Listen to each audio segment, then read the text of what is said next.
Magandang umaga mga kapobre. Ito naman, umpisa na naman kami sa trabaho. Ayan, tinatapos na lang namin itong frame sa sanipa.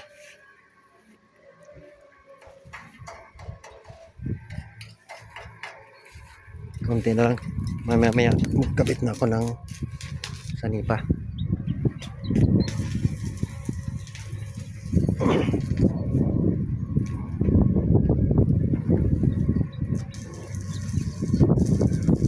Maun sana dia kalapad Brad.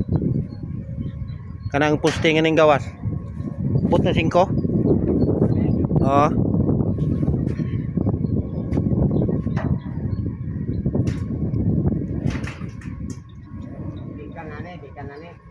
Oh.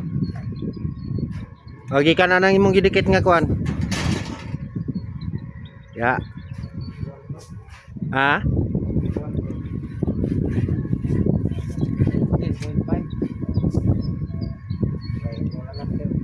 Diri lang na sa kuan.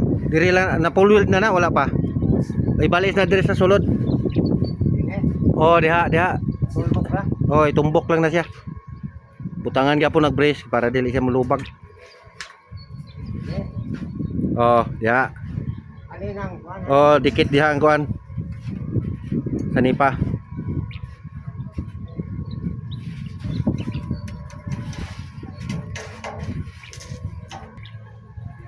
Yun doon sa kabila hindi pa natapos.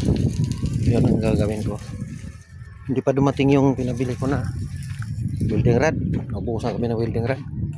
Kakaunti na lang yung magamit na. Kasi yun na nga lang.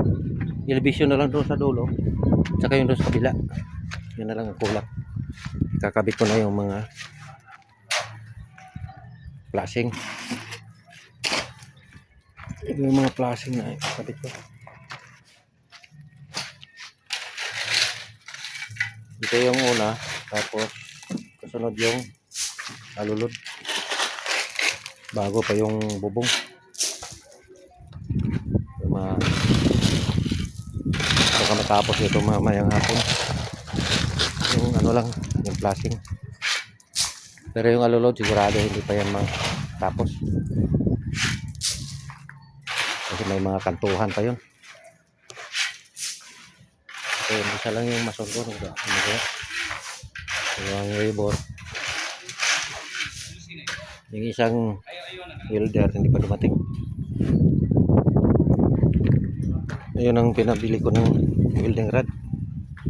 Pinabuhusan kami kahapon. Dito na lang muna mga kapobre. Thank you for watching.